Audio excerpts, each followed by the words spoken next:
ani langma nung bai tong ke kha ku chango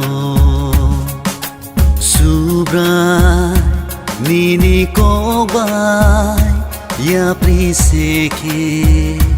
ang phan mano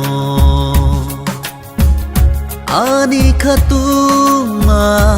ani nasima o subrayo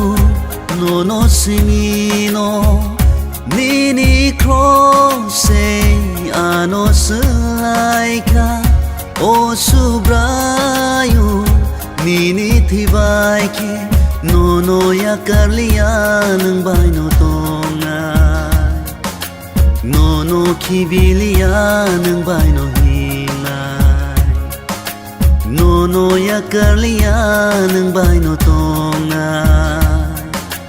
no no kibiliya nang bai no hilai subrai ani langma nang bai tong ke kha ku chango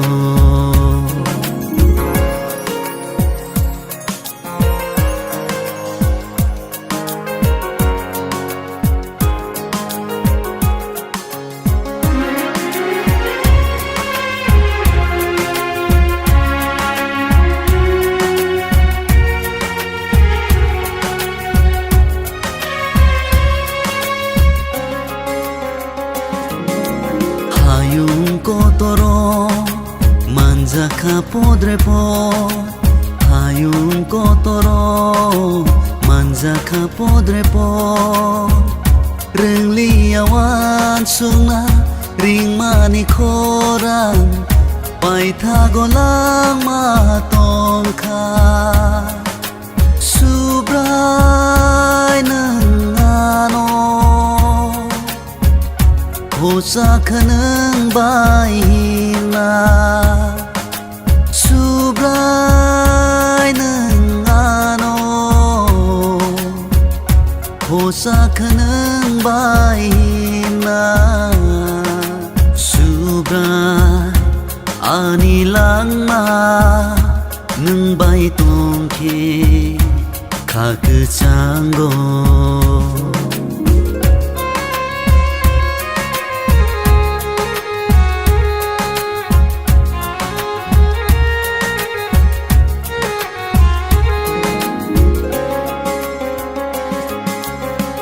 Mol ham yao sa tong sok prubo Omol ham yao sa tong sok prubo Seka gai manai kai tor nang bai Kui masimi se na Subrai ang mono Tong nai lang ma subrai ang mono tong nai lang mawolo bui subrai ani lang ma nung bai tong ke kha ku chango subrai nini ko bai ya pri se ke ang phan mano ani khatuma ani nasima o subrayo no no simino nini crosse ano slaika o subrayo nini thibaike no no ya karliya nang bai no tonga no no kibiliya nang bai no hilai